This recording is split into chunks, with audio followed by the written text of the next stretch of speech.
तो दोस्तों कैसे हैं आप सभी लोग। आई होप आप सभी लोग ठीक होंगे। तो आज हम लेकर आ चुके हैं इस सीरीज के पार्ट 3 को। आई होप हमारी वीडियोस आप सभी को अच्छी लग रही हो। अगर अच्छी लग रही हो तो चैनल को सब्सक्राइब करना मत भूलिएगा, वीडियो को लाइक जरूर कर दीजिएगा और बेल आइकन को ऑल पर सेट कर दीजिएगा ताकि नोटिफिकेशन आप तक बिना किसी परेशानी के पहुंचते रहे और आपको पता चल जाए कि हमारा नेक्स्ट पार्ट आ चुका है। तो गाइस हमारा गोल है सब्सक्राइबर्स का, तो आप उसे फटाफट से कंप्लीट करा दीजिए। अगर आप कंप्लीट करा देते हैं एक धमाकेदार सीरीज का एक फर्स्ट एपिसोड आप सभी के लिए पक्का लेके आएंगे, वो भी जल्द से जल्द, और कुछ गिफ्ट वगैरह भी आप सभी के लिए अगर आप सब्सक्राइबर को कंप्लीट करा देते हो। तो मैं जल्द से जल्द यार सब्सक्राइबर को कंप्लीट करा दो, रिक्वेस्ट करता हूँ आप सभी से, और आपको कुछ जाने भी नहीं वाला। तो ज़्यादा टाइम वेस्ट नहीं करते हैं और चलिए स्टार्ट करते हैं इस सीरीज के थर्ड पार्ट को। आई होप हमारी वीडियोस आपको अच्छी लगी हो। तो लास्ट पार्ट में आप सभी लोगों ने देखा ही था किस तरीके से तूशान फॉक्स क्लैन के जो कुछ लोग बंदे होते हैं वो उस फॉक्स प्रिंसेस फॉक्स को बचाने के लिए यहाँ पर आए होते हैं। लेकिन जैसे ही वो उस घर में घुसने की कोशिश करते हैं, गुस्सा करते हैं बेकार सा मन लेकर, जैसे ही यांग चैन होता है वो अपनी स्वॉर्ड को घुमाता है प्रैक्टिस करने के दौरान, तो उसकी जो एनर्जी होती है वो उन तीनों को इतनी ज़्यादा बुरी तरीके से घायल कर देती है कि वो वहाँ से मूव भी नहीं कर पा रहे होते हैं। और ये देखकर वो कंफ्यूज होते हैं कि वो सोच रहे होते हैं आखिरकार ये सब चल क्या रहा है यहाँ पर, और वो उसे देखकर काफी देर डर जाते हैं और कपकपाने लगते हैं और उसे देखकर कहने लगते हैं चिल्लाते हुए, ये घर तो बहुत ज़्यादा डरावना है। इसको देखकर तो ऐसा लगता है किसी तरीके का मॉन्स्टर इस घर में रहता है और हमें मॉन्स्टर का चेहरा दिखाया जाता है। इसको देखकर आपको उसकी याद नहीं आ रही है? उसकी समझ गए होगे ना, आई थिंक उसका नाम पिकालो ऐसे कुछ नाम था ना। कमेंट करके जरूर बताना आप सभी लोग भी। तभी उसके जो चेले होते हैं वो कपकपाते हैं, उससे कहने लगते हैं कि हमने किसी तरीके से यहाँ पर गैस गलत कर दिया था क्या ऐसा हो सकता है कि ये घर किसी पीयरलेस पावर हाउस का है जो कि इस घर में रहता है। तभी जो बड़ा होता है वो मन में सोचते घबराते हुए उससे कहने लगता है अपने दो साथियों से कि उसने हमें पहले ही डिस्कवर कर लिया था, लेकिन वह जानता है कि वे हमारी जो मर्डेंस है वो बहुत ज़्यादा कमज़ोर है, इसलिए उसने हमें रोकने की बिल्कुल भी कोशिश नहीं की। वो मतलब हमें रोकने के लिए बाहर नहीं आया, सिर्फ बाहर से ही रोक दिया। इसका तो सिर्फ एक ही मतलब बनता है कि ये इस समय पर हमें वार्निंग देने में लगा हुआ है कि हम लोग उसके घर में अंदर घुस नहीं सकते। और वो बड़ा उम्र में सोच तो कहने लगता है कि अब मेरे पास सिर्फ एक ही चारा बचा हुआ है और एक ही काम कर सकता हूँ कि अब मैं ट्यूशन क्लब में वापस चला जाऊँ और हमारे जो मेजेस्टी है, हमारे जो एम्पर है, उन्हें सारी की सारी घटना के बारे में रिपोर्ट कर दूँ। आखिरकार ये जिस तरीके का जो पावर हाउस है उसका खुद का एक टेम्परमेंट है। अगर उन्हें स्टार्टिंग से किसी भी प्रकार का मूव नहीं बनाया तो इसका मतलब ये हुआ कि फ्यूचर में भी किसी प्रकार का मूव नहीं करने वाले। तो अभी कुछ समय के लिए हमारी जो प्रिंसेस है वो उस वक्त यहाँ पर पूरी तरीके से सुरक्षित है और यहाँ पर उन्हें कोई भी हानि नहीं पहुँचा सकता। और भाई काफ़ी ज़्यादा क्यूट दिख रही है, एकदम बवाल दिख रही है प्रिंसेस तो। और दूसरी तरफ काफ़ी तो उदास होता है कि वह इतना तो कमज़ोर है कि वे अपने प्रिंसेस को भी नहीं बचाया और कह रहा होता है, shit your majesty in princess, आपका जो सर्वेंट है वो आपको यहाँ पर अभी नहीं बचा पा रहा है, लेकिन हम आपको बचाने के लिए यहाँ पर ज़रूर जल्द जल्द लौट कर आएंगे। तभी दूसरी तरफ हमें युवा हॉली ग्राउंड का सीन दिखाया जाता है, यहाँ पर आइस स्केच का सीन दिखाया जाता है। यहाँ पर जो युवा हांग होती है वो अपने कल्टीवेशन में लगी हुई है और उसका कल्टीवेशन धीरे धीरे करके अपग्रेड मतलब लेवल अप होने में लगा हुआ है और एक समय पर इतना ज़्यादा लेवल अप हो जाता है कि जो आखिरी स्टेज होती है वो वहाँ तक पहुँच जाती है और आखिरी स्टेज को ओपन करने के लिए उसे और ज़्यादा एनर्जी की जरूरत पड़ेगी और उसकी जो आइस फिनिक्स साइको है उसे बांधे गए चेन से, क्योंकि जो आखिरी स्टेप है वो काफ़ी ज़्यादा हार्ड होती है। और मन में सोचते कहने लगती है आखिरकार मैं 9th स्टेज पर गोल्डन कोर रियलमी के पहुँच चुकी हूँ अब, और उसको ब्रेक थ्रू करने की कोशिश कर रही होती है लेकिन ब्रेक तो नहीं कर पा रही होती है। मन में सोचते कहने लगती है कि ये अभी भी मेरे लिए काफ़ी नहीं है कि मैं अपने इस इनपरफेक्ट साकी को जगा सकूं। अगर मैं अपनी कल्टीवेशन लेवल को अगर नहीं बढ़ा सकती तो आखिरकार मैं अपनी सिस्टर को किस तरीके से प्रोटेक्ट करूंगी और उस जियांगचेंग नाम के साथ उस पावर हाउस वाले बंदे पर अटैक कैसे करूंगी और उससे कैसे निपटूंगी। वह बंदा तो इस वक्त बहुत ज़्यादा पावरफुल है, नहीं मैं गिव अप नहीं कर सकती चाहे कुछ भी हो जाए। और तभी वापस से कोशिश करने लगती है और उससे कह लगती है कि मैजिक को हराने के लिए मैं मैजिक का ही इस्तेमाल करने वाली हूँ। और जैसे ही वो उस पेंटिंग को खोलती है तो उसकी आंखें फटी की फटी रह जाती हैं और पेंटिंग को खोलने के बाद उस पेंटिंग में से आइस के टीले बाहर निकल आते हैं, पहाड़ की चोटियाँ। और जैसे ही उसमें से आइस निकलती है तो जिस रूम में ये कल्टीवेशन करने में लगी हुई होती है उस रूम पूरा पूरा बर्फ से भर जाता है और दूसरी तरफ दिखाया जाता है कि एक दूसरा रूम होता है उसी के सामने का वो आग से भर जाता है। ये देखने के बाद वहाँ पर जो कर्मचारी होते हैं, जो वर्कर्स होते हैं, काम करने वाले छोटे कल्टीवेटर्स, वो वहाँ की सफाई कर रहे होते हैं, वो देखकर कहने लगते हैं जरा इन दो सिस्टर्स को देखो तो जरा इनके जो कल्टीवेशन है वो और भी ज़्यादा एक्सट्रीम होता जा रहा है आजकल तो। और अगर ऐसा चलता रहा तो इन दो सिस्टर की जो ब्लेसिंग है हमारे हॉली ग्राउंड पर, तो उनका जो हमारी हॉली ग्राउंड पर स्टेटस है वो पहले के मुकाबले वो कई गुना बढ़ जाएगा। तभी दूसरी तरफ हमें दिखाया जाता है यूहा हॉली पैलेस का सीन। यहाँ पर कुछ लोग होते हैं वो हॉली मास्टर ये शेंजी से पूछने में लगे हुए थे आखिरकार अभी की हमारी सिचुएशन क्या है। तभी जो शेंजी होता है वो कहने लगता है कि हमारे एंसेस्टर ने ऑलरेडी ये मैटर पहले से डिसाइड करके रखा हुआ है और जिस समय उन्होंने प्रॉमिस किया था उस प्रॉमिस को पूरा करने का अब समय आ चुका है। और मन में सोचते हमें बताता है कि जो यूहा हॉली ग्राउंड के एंसेस्टर है वह सबसे ज़्यादा पावरफुल है। दूसरे शब्दों में कहा जाए कि यूहा हॉली ग्राउंड की जो पॉपुलरिटी है वो सिर्फ हमारे 80% उस एंसेस्टर से ही आती है और हमारे इस हॉली लैंड के लिए उनसे ज़्यादा इंपॉर्टेंट कुछ भी नहीं है। तो हम नहीं चाहते कि हमारे एंसेस्टर्स के साथ कुछ भी हो। और तभी वे अपने बाकी के जो साथी होते हैं उनसे कहने लगता है कि मुझे पता है कि आखिरकार तुम्हारे कहने का मतलब क्या है, लेकिन हमारे जो एंसेस्टर है उन्होंने ये मैटर पहले ही डिसाइड कर लिया है। अगर मैं यहाँ पर उसका इंतजार भी करता हूँ तो मेरे पास यहाँ पर कुछ भी करने के लिए ज़्यादा कुछ बचा नहीं है। और मन में सोचते कहने लगता है कि मैं एक बात बिल्कुल भी समझ नहीं आ रहा है कि जो हमारे एंसेस्टर है वो सबसे पहले तो उनसे फाइट करने के लिए एग्री क्यों हुए थे। स्टार्टिंग में जो हमारे एंसेस्टर है वो काफ़ी ज़्यादा पावरफुल थे और फियरलेस थे। दूसरे शब्दों में कहा जाए तो उन्हें कोई भी हरा नहीं पा रहा था। और तो और कुंगियन हॉली ग्राउंड के जो एंसेस्टर हैं वे हमारे ह्यूमन रेस के 2 स्टार के नाम से जाना करते थे। और अंत में आकर कुंगियन हॉली ग्राउंड के जो एंसेस्टर हैं उनसे उन्होंने अपॉइंटमेंट रखी थी फाइट करने के लिए यूए हॉली ग्राउंड के एंसेस्टर के साथ, ताकि वे उनके साथ अपर हैंड पा सकें। और उन्होंने जो शर्त रखी थी वह रखी थी कि 1000 साल बाद उनसे फाइट करेंगे। लेकिन मैंने सोचा था कि 1000 साल के बाद ही वे अपने उस प्रॉमिस को भूल जाएंगे, लेकिन अंत में आकर पता चला कि इसे हम अब और ज़्यादा अवॉइड नहीं कर सकते। और तभी वहाँ पर काफ़ी लोग खड़े होते हैं। वो सभी से कहने लगता है कि सभी लोग मेरी बात ध्यान से सुनो। हमें पता है कि जो 2 एंसेस्टर है वो आपस में फाइट करने वाले हैं, तो उनकी फाइट में हम लोग बीच में दखल नहीं दे सकते। लेकिन सिचुएशन ऐसी आती है कि बहुत ज़्यादा क्रिटिकल टाइम आ चुका है इस वक्त, और इस समय पर वह अपना कहना बंद कर देता है। और बताया जाता है कि भले ही जो यू शिनजी है उसने कहना बंद कर दिया है, तो लेकिन वहाँ पर जितने भी लोग हैं वे ये बात समझते हैं कि आखिरकार इसका कहने का मतलब क्या है। अगर कोई क्रिटिकल टाइम आ भी जाता है तो हमें उन्हें रोकने का कोई ना कोई रास्ता ढूंढना होगा। आखिरकार जो कुंगजुन हॉली ग्राउंड के पास ओनली 2 एंसेस्टर हैं जो कि इमॉर्टल रियलिटी पर हैं इस वक्त, और उनमें से अगर एक मारा भी गया तो वो उन्हें बहुत ज़्यादा ग्रेटली अफेक्ट करेगा। लेकिन हमारे पास तो सिर्फ एक ही एंसेस्टर है अब, जबकि हमारा जो हॉली ग्राउंड है वो पूरी तरीके से बदल रहा है, क्योंकि हमारी हॉली ग्राउंड में 2 जीनियसेस सुप्रीम साइकिक के साथ आ चुके हैं। और हमारे लिए काफ़ी ज़्यादा प्रोसेस ओमन की बात है, अच्छी बात है। और इसी कारण हम सिर्फ यही काम कर सकते हैं कि कोई ना कोई रास्ता ढूंढकर, चाहे कुछ भी करने, चाहे कोई उल्टा गलत इस्तेमाल ही ना करना पड़े आइडिया, और वो हमारे हॉली लैंड के नाम पर भी धब्बा हो और बुरा हो। लेकिन अगर हमें अपनी सेंचुरी की लेजेसी को बचाकर रखना है यूए हॉली ग्राउंड की, और सभी के सभी लोग अचानक चिल्ला पड़ते हैं और उससे कहने लगते हैं कि हम लोग सिर्फ यही कहना चाहेंगे तो कुंगियन एंसेस्टर हमें माफ़ कर देना। तभी दूसरी तरफ हमें कुंगियन एंसेस्टर के घर का सीन दिखाया जाता है। यहाँ पर इसकी बातें कर रहे होते हैं तो वो छींकने में लगा हुआ है इस वक्त। तभी दूसरी तरफ हमें दिखाया जाता है टमाटरों का सीन, और यहाँ पर कई तरह की सब्जियां लगी हुई होती हैं। तो हमें पता चलता है जियांग चैन का सीन है, और जो जियांग चैन होता है वो इस वक्त अपनी सब्जियों को तोड़कर लेकर आया हुआ है अपने खेत में से, और वहाँ से जा रहा होता है। और मन में सोचते कहने लगता है कि अब समय आ चुका है कि मैं अपना सब्जियों को खाऊं बनाकर। और तभी वो अपनी तरफ कमरे की तरफ जा ही रहा होता है, तभी वो उस लिटिल फॉक्स को देखता है। तो उसको देखने के बाद जब उसके फर देखता है ना, उसके पंख, तो उसको देखकर कहने लगता है इसके फर देखो तो जरा और भी तो सॉफ्टर हो चुके हैं, और तो और उसकी जो पर्सनैलिटी है वो भी काफ़ी ज़्यादा लवली हो चुकी है पहले के मुकाबले में।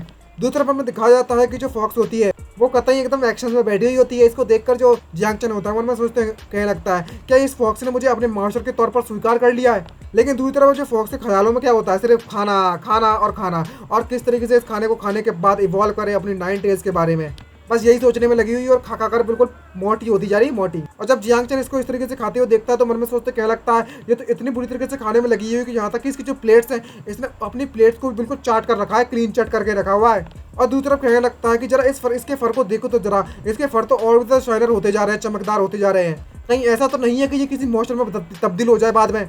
और घबराने लगता है और कहने लगता है खैर जो भी हो, मुझे जल्द से जल्द मार्केट में जाना होगा ताकि मैं आफ्टरनून में अपने स्टॉल लगा सकूं।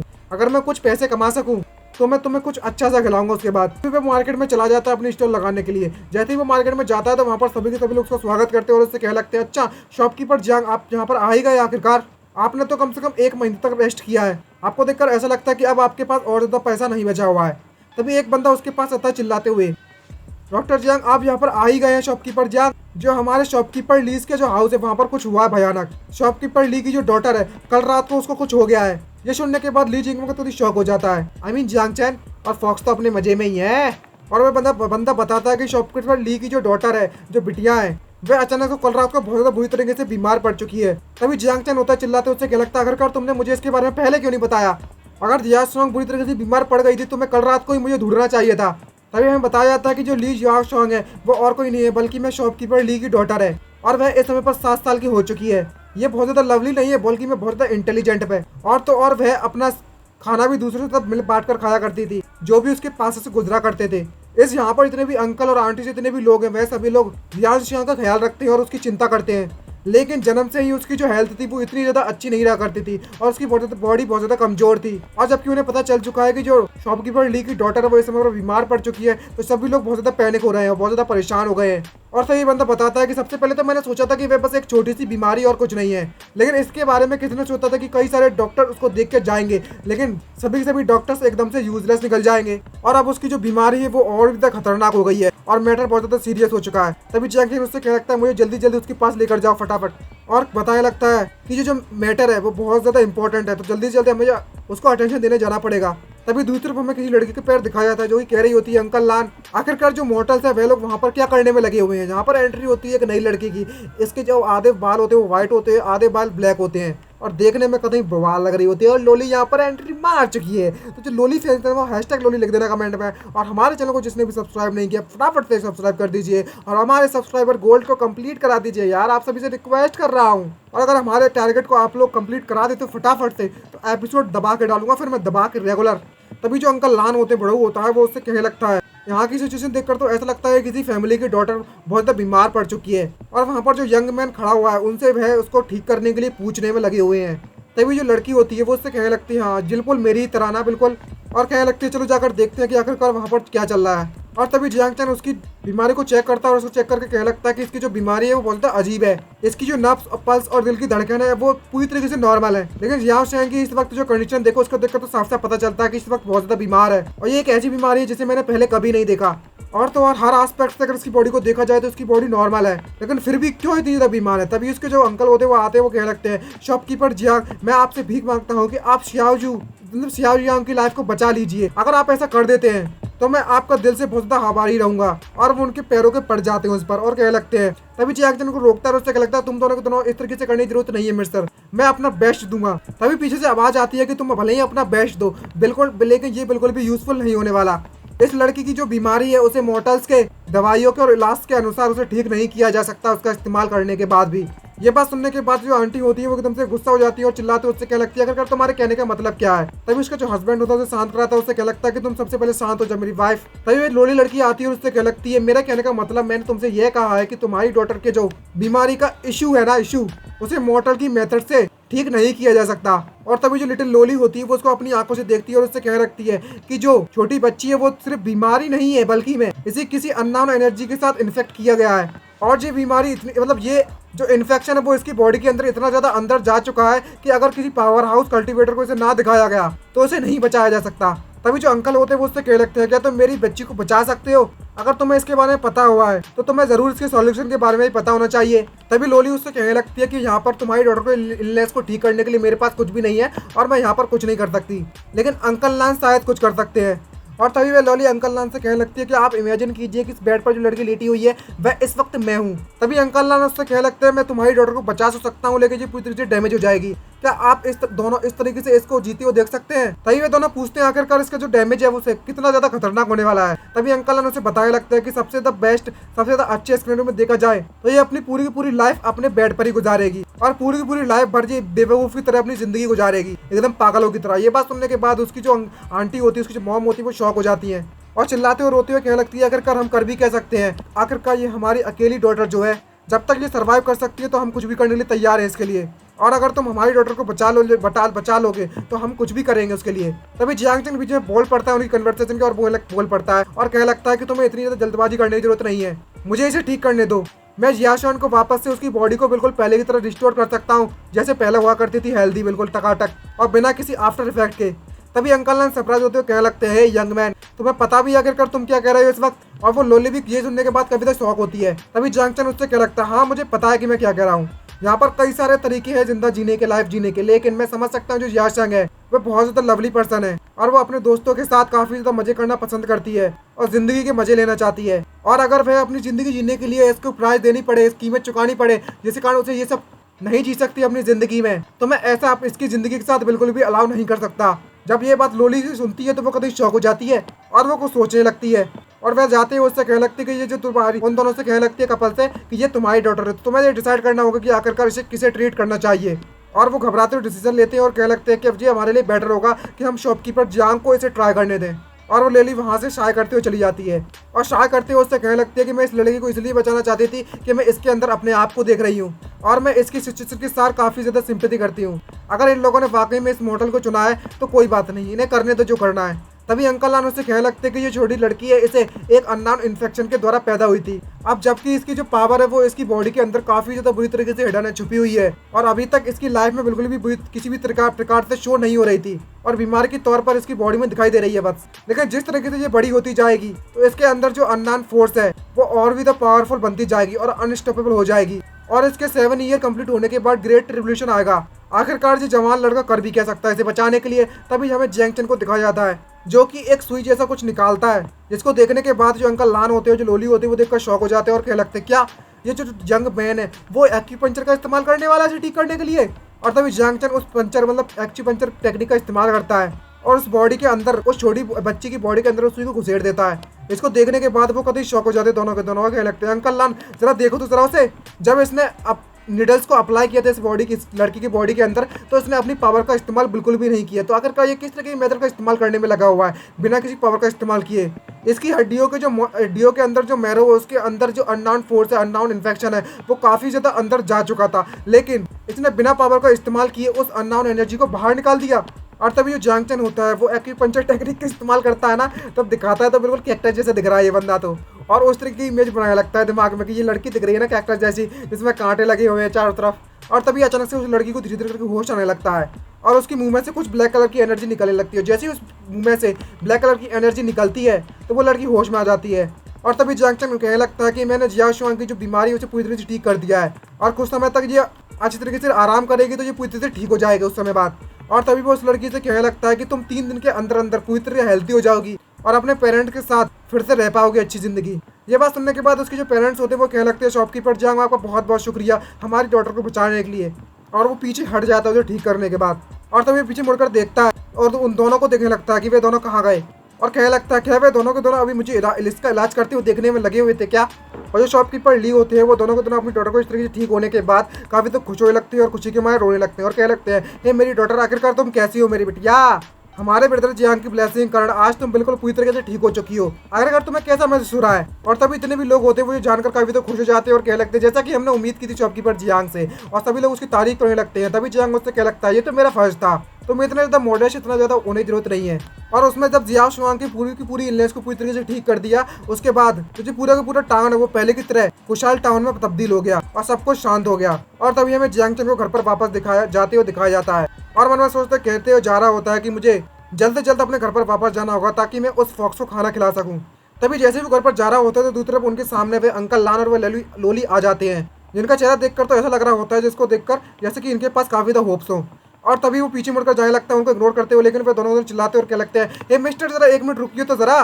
तभी जियांग चेन एकदम से घबरा जाता है और मन में सोचते क्या लगता है कि ये दोनों डेलिबरेटली मतलब जानबूझकर मेरे यहाँ पर इंतजार करने में लगे थे क्या, और जरा इस लोली की बॉडी को तो देखोगा। और तभी वो उस लोली की बॉडी को देखने लगता है तो उसकी बॉडी में कुछ अजीब से महसूस होता है उसको। और तभी जो लोली होती है वो अपना आप को इंट्रोड्यूस कराती है और उससे कहने लगती है कि मेरा सरनेम जू है और मुझे लिंगर के नाम से बुलाया जाता है। तो भाई लिंगर तो हम कहें नहीं वाले, भाई लिंगर मूवी की याद आ गई, जू लिंग के नाम से कहेंगे इसे अब से। और बताती है कि जो मेरे बगल में जो अंकल खड़े हुए हैं उनका नाम अंकल लान है। तभी जियांग चेन उससे कहने लगता है क्या तुम मुझे यहाँ पर अपना इलाज करवाने के लिए ढूंढती हुई आई हो। ये बात सुनने के बाद वो कभी शौक हो जाती है जूलिंग और मन में सोचते कहने लगते क्या इसने ऑलरेडी पता लगा लिया है बस मुझे देखने भर से ही। और तभी हमें इस जूलिंग के बारे में बताया जाता है कि जो जूलिंग है वो एक नोबल क्लैन में पैदा हुई थी, जिसे उस नोबेल क्लैन का साइंटिस्ट के तौर पर जाना जाना चाहिए था, वो भी बहुत बिल्कुल endless possibility and great future के साथ। लेकिन इसकी लाइफ इतनी ज्यादा बिल्कुल भी अच्छी नहीं रही है क्योंकि इसकी जो बॉडी है उसमें हेवनली इन सेवरिंग मर्डेंस हैं, जो कि इस कल्टीवेशन वर्ल्ड में सबसे ज्यादा खतरनाक मर्डेंस हैं। कोई फर्क नहीं पड़ता कि तुम कौन हो और तुम कितनी देर टैलेंटेड हो, तुम 18 साल के होने तक ही जिंदा रह सकते हो, उसके बाद तुम जीवित नहीं रह पाओगे। और तो और इस तरह की मर्डेंस होने के कारण जो बॉडी ओनर होता है वो मैजिक का भी इस्तेमाल नहीं कर सकता और उसका जो सोर्स होता है, एनर्जी का सोर्स होता है, वो पूरी तरीके से धीरे धीरे करके गायब और खराब होते जाता है और वो पूरी की पूरी जिंदगी बहुत ज्यादा दर्द में गुजारते हैं। और बात करें इस जूलिंगर की, जूलिंग की, तो इसने इस दर्द को बचपन से ही सहते हुए आ रही है। और तभी जो अंकल लान होते हैं वो जूलिंग से पूछ लगते हैं माय लेडी क्या आप ठीक है, इस बात को लेकर श्योर है, आपकी जो परेशानी, आपकी जो बीमारी है वो उस आम लड़की के बराबर नहीं है, उसकी तरह नहीं है। और आज तक इतने सालों तक हमने ये पता नहीं लगा पाया है कि आपकी इस बीमारी का इलाज कहाँ मिलेगा। और जरा इसे देखो तो जरा, ये बस एक आम मॉर्टल है, भले ही इसकी जो मेडिकल स्किल्स है वो बहुत ज्यादा बेटर है, लेकिन ये आपकी बीमारी को बिल्कुल भी ठीक नहीं कर पाएगा। दूसरी तरफ जो जियांग चेन होता है वो उसको देखकर मन में सोचते क्या लगता है अच्छा तो इसका नाम जूलिंग है, ये तो काफी ज्यादा अच्छा नेम है, लेकिन स्टिल मतलब फिर भी इसका जो सरनेम है वो बहुत ज्यादा अनकॉमन है। और तभी वो लोली होती है जूलिंग, वो उससे कहने लगती है मुझे इसके बारे में पता हुआ है लेकिन मेरे पास और कोई दूसरा चारा बचा भी नहीं है। तभी जो जियांग चैन होता है उससे कहने लगता है, अगर ऐसी बात है तो तुम मेरे घर पर क्यों नहीं चलती हो। और वो दोनों के दोनों ये बात सुनने के बाद एक दूसरी तरफ देखने लगते हैं और वह उसका पीछा करने लगते हैं, जियांग चैन के साथ चल पड़ते हैं। और तभी वह लोग जियांग चैन के घर पर पहुंच जाते हैं और वो जैसे ही जियांग चैन के घर के अंदर जाते हैं और उसके सामान को देखते हैं तो उनकी आंखें, उनका चेहरा, भाई उनके एक्सप्रेशन देखने लायक होते हैं, उनके पसीने छूट जाते हैं। तभी जियांग चैन उसको घर में बुलाता है उन दोनों को और कहने लगता है कि ये मेरे रहने की जगह है, तो आप लोग यहाँ पर बैठ सकते हैं। और देखकर वो पसीना पसीना हो जाते हैं और इधर देखकर करीब घबरा जाते हैं और उन्हें कुछ वर्ड्स दिखाई देते हैं लिखे हुए और देखकर शॉक हो जाते हैं और कहने लगते हैं ये पूरा का पूरा कोर्टयार्ड एक एरे है। क्या ऐसा हो सकता है कि हमने इस बंदे को मॉर्टल समझकर एक गलत समझ लिया है? क्या ऐसा हो सकता है कि अच्छे लुकिंग दिखने वाला बंदा और अनऑर्डिनरी क्वालिटी के साथ कोई बहुत बड़ा ओल्ड मास्टर हो, वो भी बहुत ज़्यादा पावरफुल स्ट्रेंथ के साथ, और इसकी जो स्ट्रेंथ है वो कम से कम इमोर्टल स्टेज तक, रियलमी तक तो जरूर है। और अंकल लान घबराते हुए कहने लगता है तो आखिरकार अब हमें क्या करना चाहिए। तभी जो जूलिंग होती है वो कहने लगती है अब कहीं मुझ पर अटैक ना कर दे ये लोग हम पर। और तभी अचानक से उसे किसी चीज़ की स्मेल आने लगती है और उसको सूंघ के कहने लगती है कितनी ज़्यादा अच्छी स्मेल आ रही है मुझे यहाँ से। और उस स्मेल का पता लगाने के लिए वो इधर उधर घूरना चालू कर देती है। और जब वह देखती है तो वो स्मेल जो हो रही होती है वो उस खाने में से आ रही होती है जिसे फॉक्स को दिया जा रहा है, जिसको देखने के बाद दोनों की आंखें फटी फटी रह जाती हैं, क्योंकि जो फॉक्स होती है वो एक झटके में पूरे के पूरे बाल को खा जाती है। और जो जू लिंग होती है वो अंकल लान से कहने लगती है, अंकल लान जरा देखो तो जरा, क्या यह फॉक्स क्लैन की तूशान गैलेक्सी फॉक्स तूशान क्लैन की बंदी नहीं है, उसकी प्रिंसेस। तभी अंकल लान मन में सोचते कहने लगता है कि 2 दिन पहले मैंने न्यूज़ सुनी थी कि जो तूशान क्लैन की प्रिंसेस है वो गायब हो गई है अचानक से। क्या ऐसा हो सकता है कि इस पर्सन के द्वारा यहाँ पर इसे कैद करके रखा गया है? लेकिन इसे देखकर तो ऐसा लगता नहीं है कि इसे यहाँ पर कैद करके रखा गया है। चलो ऐसा प्रिटेंड करते हैं कि हमने यहाँ पर कुछ भी नहीं देखा है। और वो जो फॉक्स होती है वो कतई मौज में होती है, मौज में खा पी कर कतई मोटी होकर ऐश मार रही है। और दूसरी तरफ जो फॉक्स मन में सोचते कह रही होती है कि बस थोड़ी एनर्जी और कुछ दिनों के कल्टीवेशन के बाद मैं ब्रेक थ्रू जरूर कर जाऊंगी। तभी जियांग चैन जब सूलिंग की बीमारी को चेक करता है उसके पैरों को टच करने के बाद, तो उसे देखकर कहने लगता है कि तुम्हारी जो बीमारी है वो बहुत ज़्यादा अजीब है, ऐसी बीमारी मैंने पूरी की पूरी लाइफ में नहीं देखी, ये काफ़ी ज़्यादा डिफिकल्ट होने वाला है मेरे लिए। तभी जो अंकल लान होते हैं वो उससे कहने लगते हैं कि जैसा कि मैंने उम्मीद की थी इसका कोई इलाज नहीं है। और वो रोना चालू कर देती है, उदास हो जाती है, उसका चेहरा देखने लायक होता है जूलिंग का। तभी इसका इस तरह का चेहरा देखता है जियांग चैन, तो उससे कहने लगता है जरा 1 मिनट रुको, मैंने नहीं कहा था कि इसे ठीक करना इम्पॉसिबल है मेरे लिए। मेरे कहने का मतलब ये है कि हम जब तक इसे प्रॉपरली ट्रीट कर देते हैं तो ये पॉसिबल है इसे ट्रीट करना। ये बात सुनने के बाद दोनों के दोनों शॉक हो जाते हैं और खासकर जूलिंग जो कि मन में सोचते कह रही होती है क्या सच में इसे कम्प्लीटली ठीक किया जा सकता है इस बीमारी को, और कतई खुश हो जाती है और से पूछने लगती है आपके कहने का मतलब ये है कि जो ये हेवनली जिन सेवरिंग मर्डर्स है वो कम्प्लीटली रिजॉल्व हो सकती है, ठीक हो सकती है। तभी जियांग चैन स्माइल मारता है और उससे कहने लगता है कि जब तक मैं यहाँ पर मौजूद हूँ तो मेरे लिए हेवनली जिन सेवरिंग मर्डर्स कुछ भी वही नहीं है और मैं बिना किसी परेशानी के ठीक कर सकता हूँ जब तक मैं यहाँ पर इस दुनिया से मारा नहीं जाता और मुझे इसे ठीक करने का पूरा समय देती हो तो मैं इसका वादा करता हूँ कि तुम पूरी तरीके से ठीक हो जाओगी। और ये बात सुनने के बाद दोनों के दोनों कहीं शौक हो जाते हैं और वो अपने घुटनों के ऊपर वहाँ पर बैठ जाती है और उसे घुटनों के ऊपर बैठने के बाद कहने लगती है मास्टर प्लीज आप मुझे ठीक कर सकते हैं, जितना भी समय लगे मैं तैयार हूँ ठीक होने के लिए। और अपने इलाज को ठीक, अपनी बीमारी को ठीक करवाने के लिए भीख मांगने लगती है उससे, और अगर आप इसे ठीक कर देते हो तो मैं आपका बहुत बहुत बहुत एहसान मानूंगी। और तभी जो अंकल लान होते हैं वो इस तरीके से अपनी लेडी को देखने के बाद बार में सोचते कहने लगते हैं कि इस हेवनली जिन सेवरन मर्डर के कारण मेरी जो लेडी है उन्हें बहुत ज़्यादा मुसीबतों का सामना करना पड़ा है बचपन से ही, जिन्हें हमारे क्लेन की सेंटेंस होना चाहिए था, लेकिन इस तरह की मर्डर्स होने के कारण उन्हें कई सारे स्टेयर्स और क्रिटिसिज्म का सामना करना पड़ा। क्लियरली देखा जाए तो ये काफ़ी ज़्यादा टैलेंटेड है और इसने अपने बड़े भाई को भी सरपास कर दिया है, लेकिन मैजिकल पावर को यह कंडेंस नहीं कर सकती और इसके आसपास के जो जितने भी लोग हैं वो एक एक कर इसे क्रॉस करते जा रहे हैं, यहाँ तक कि इसके जो बायोलॉजिकल फादर है बायोलॉजिकल उसे भी इसके बारे में फर्क नहीं पड़ता और इसकी केयर नहीं करते। और अब सिर्फ जो मिस्टर जियांग चैन है वही हमारी होप है इस हेवनली जिन सेवरिंग मर्डर्स है उसकी जो परेशानी है इससे मुक्त कराने के लिए। तभी जियांग चैन होता है उसे खड़ा करता है, उससे कहने लगता है मिस आपको इस तरीके से अपने घुटनों के ऊपर बैठने की जरूरत नहीं है। तभी अंकल लान होते वो उससे कहने लगते हैं आप कुछ भी करें हम सब कुछ करने के लिए तैयार हैं, आप जो कहेंगे हम वो करेंगे। तभी जियांग चैन उससे कहने लगता है कि अब पता है कि तुम्हारे पास इस तरह की बीमारी है तो ये काफ़ी ज़्यादा डिफिकल्ट होने वाला है और कुछ समय के लिए काफ़ी ज़्यादा डिफिकल्ट होगा, लेकिन फिर भी मेरे साथ तुम्हें कोऑपरेट करना होगा इस ट्रीटमेंट को लेकर। तो कैसा रहेगा कि आप दोनों यहाँ पर मेरे घर में कुछ समय के लिए रह जाएं। तो यह बात सुनने के बाद एक दूसरे घूमने लगते हैं वे दोनों, और यह बात सुनने के बाद खासकर जो जूलिंग होती है वो शौक हो जाती है और कहने लगती है क्या हम लोग यहाँ पर रुक जाएं, और एकदम से शौक हो जाती है और कहने लगती है अगर मैं सही समय पर क्लैन पर वापस नहीं गई तो मेरे जो फादर है वो बहुत ज़्यादा गुस्सा हो जाएंगे।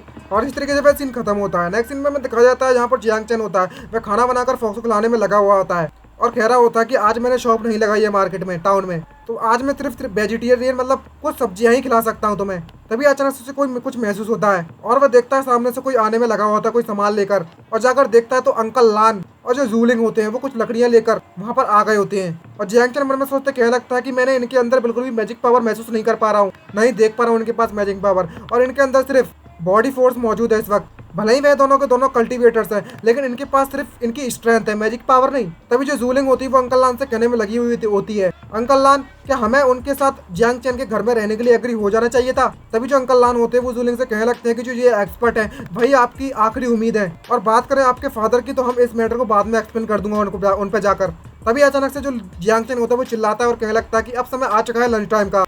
तभी जो अंकल लान होते हैं वो उससे कहने लगते हैं कि हम कल्टीवेटर्स को खाने की जरूरत नहीं है। ये बात सुनने के बाद जो फॉक्स होती है वो मन में सोचते कहने लगती है कि तुम बेवकूफ कहीं के, बाद में आकर फ्यूचर में यहाँ पर खाना मत मांगना। तभी दूसरी तरफ हमें यूएस हॉलीलैंड से कई गुना बहुत ज्यादा दूर का सीन दिखाया जाता है। यहाँ पर फॉक्स क्लैन के लीडर के यानी कि फॉक्स एम्परर को दिखाया जाता है। यहाँ पर जो 3 चमचे थे ना वो रिपोर्ट कर रहा होता है और उसने सबकी सारी डिटेल्स बता दी होती है कि उसके साथ क्या चल रहा है। और वो जब एम्परर उसकी बात सुनता है तो कहने लगता है तुम्हारे कहने का मतलब है कि जो मेरी जो डॉटर है उसे किसी बहुत ज़्यादा पावरफुल इंडिविजुअल के द्वारा कैद करके रखा गया है, और तुम कह रहे हो कि जो वो मेरी डॉटर है वो बिल्कुल भी किसी परेशानी में नहीं है और ना ही किसी तरीके की हार में है, लेकिन वह उस बंदे की पेट बन गई है।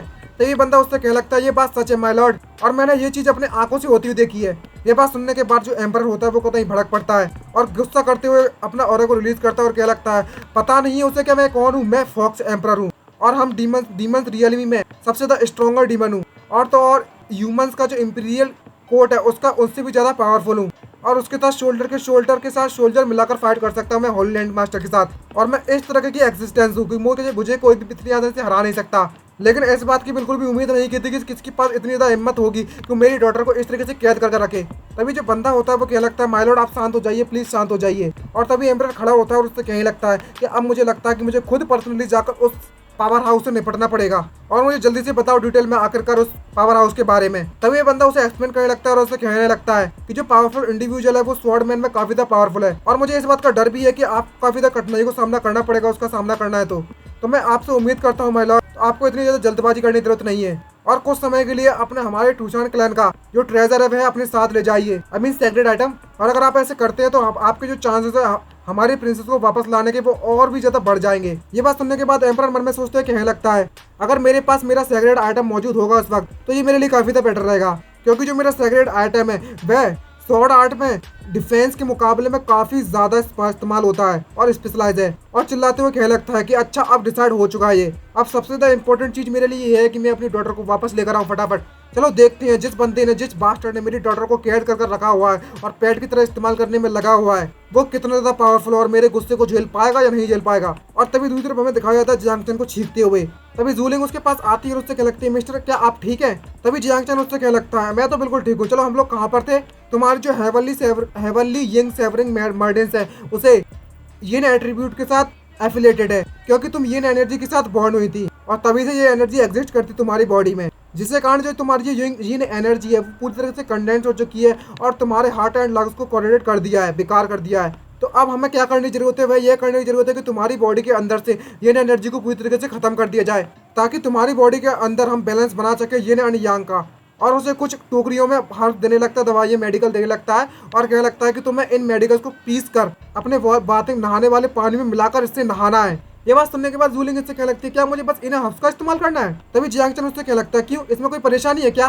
तभी जूलिंग उससे कहने लगती है नहीं कोई ऐसी बात नहीं है। तभी अंकल लान मन में सोचते कहने लगते इसको देखने के बाद इसे बस इस मेडिकल के साथ कुछ नहाना है और अपने बॉडी के अंदर यिन एंड यांग के बैलेंस को परफेक्ट करना है, चलो ट्राई करते हैं सबसे पहले। तभी जूलिंग कहने लगती है अच्छा ठीक है अंकल मैं इसे स्टार्ट करती हूँ, और तभी वह अपने कपड़े उतारना चालू करती है और जब उसकी स्मेल को सूंघती है ना तो उसके अंदर एनर्जी सी भर जाती है। और भाई साहब इस समय पर जो दिख रही है ना कत्तई जहर। गाइस अगर आप सभी को ये लॉन्डिया पसंद है, आई मीन ये हमारी लोली पसंद आ गई है तो प्लीज़ यार चैनल को सब्सक्राइब कर दीजिए। हमारा चैनल का जो टारगेट है नए नेक्स्ट पार्ट के लिए टारगेट है सब्सक्राइबर्स का, वो फटाफट से कंप्लीट कर दीजिए और फटाफट से हमारे चैनल को सब्सक्राइब कर दीजिए और लाइक करना तो मत भूलिएगा, लाइक का तो आप टारगेट जानते ही होंगे। और जैसे ही वो उस पानी के अंदर जाती है तो उसकी मुंह पूरी तरीके से लाल पड़ जाता है और उसके कुछ अलग ही एक्सप्रेशन होते हैं। ये एक्सप्रेशन देखने के बाद अंकल लान कहने लगते हैं माय लेडी आपके एक्सप्रेशन को क्या हुआ। तभी जो जूलिंग होती है वो उससे लगती है ये मेडिसिन तो वाकई में अफेक्टिव है और ऐसे कसम से स्माइल मारने लगती है और कहने लगती है कि मुझे महसूस कर सकती हूँ कि मेरी बॉडी के अंदर जो हेवनली ये सर्विंग मर्डियंस है उसकी जो एनर्जी वो धीरे धीरे करके गायब हो रही है। ये बात सुनने के बाद अंकल लान भी कभी खुश हो जाते हैं और चैन की सांस लेते हैं। उससे कहने लगते हैं ये तो काफी अच्छी बात हुई, अब मुझे जल्दी जाकर लॉर्ड को बताना होगा इस बारे में। ये बात सुनने के बाद जो जूलिंग होती है उससे कहने लगती है क्या आप सच में जा रहे हैं। तभी अंकल लान उससे कहने लगते हैं बस कुछ समय के लिए, मैं बस अपने लॉर्ड को इस सिचुएशन के बारे में सब कुछ एक्सप्लेन करने वाला हूँ और उसके बाद वापस आ जाऊंगा। और तो और दूसरी बात यह है कि मैं अभी छोड़कर नहीं जा रहा हूँ आपको। और तभी ये लोग आपस में बात कर रहे होते हैं। तभी दूसरी तरफ हमें दिखाया था कि वे दोनों के दोनों देखते हैं जो जियांग चेन होता है वो स्वॉर्ड की प्रैक्टिस करने में लगा होता है और जैसे वो देखते हैं कि वो स्वॉर्ड की प्रैक्टिस कर रहा है तो उनकी आंखें फटी फटी रह जाती है और वो दोनों एक बार फिर से शॉक हो जाते हैं पूरी तरीके से और आंखें फटी फटी रह जाती हैं और कतई एकदम इनका चेहरा कतई हंसी लायक होता है, कतई हंसने लायक। और ये देखकर कहने लगती है जूलिंग होती है और अंकल लान से कहते हैं अंकल लान क्या अभी अभी आपने देखना अभी जो हमारे मिस्टर थे उन्होंने अभी भी क्या कहा। तभी अंकल लान कहने लगते हैं यहाँ तक कि जो हमारे मिस्टर है वो पावरफुल स्वॉर्डमैन भी है, इसका मतलब ये हुआ। और तभी जो फॉक्स होती है सब दिख रही होती है और उनको इस तरह के एक्सप्रेशन देखने के बाद कहने लगती है कि इन लोगों ने लगता है दुनिया नहीं देखी है। और तभी उनके सामने जियांग चेन कुछ खाने के लिए रख देता है। ये देखकर वो फिर से शॉक हो जाते हैं। फिर नेक्स्ट सीन में हमें दिखाया जाता है कि वो म्यूजिक बजाने लगता है और जो चाइनीज है उसे हमें क्वीन कहते हैं चाइनीज भाषा में इसको।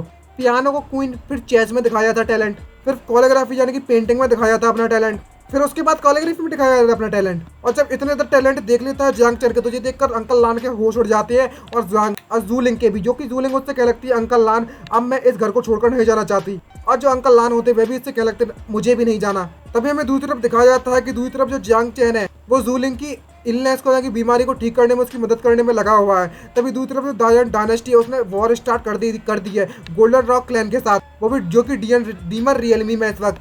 और उसी वक्त तो दायन डायनेस्टी है उसे वह demon rock golden rock clan के साथ बहुत ज़्यादा बुरी तरीके से हार चुकी है। और इसी हार के साथ हमारा ये पार्ट खत्म होता है। आई होप हमारे पार्ट्स आप सभी को इस सीरीज के पार्ट्स पसंद आ रहे हो और पसंद आ रहे हो तो हमारे चैनल को लाइक करना मत भूलिएगा। वीडियो को लाइक कर देना, चैनल को सब्सक्राइब कर देना, जो लाल कलर का बटन दिख रहा होगा। तो हमारा जो टारगेट है सब्सक्राइबर्स का, अगर आप इसे कंप्लीट करा देते हो तो नेक्स्ट पार्ट आप तक जल्द ही से जल्द पहुंच जाएगा और उम्मीद करता हूँ कि आप लोग जल्द करा भी दोगे। और जो हमारा टारगेट है फटाफट कंप्लीट करा दीजिए गाइस, फटाफट। नेक्स्ट पार्ट के लिए तो आपको फटाफट टारगेट कंप्लीट कराना ही पड़ेगा ना गाइस। और कमेंट कर अपनी राय तो जरूर बताना और बताना आपको क्या नेक्स्ट पार्ट चाहिए जल्दी जल्द। और कमेंट करके भाई सब्सक्राइब करके करना कमेंट ताकि हमारा टारगेट कंप्लीट हो जाए फटाफट सब्सक्राइबर का।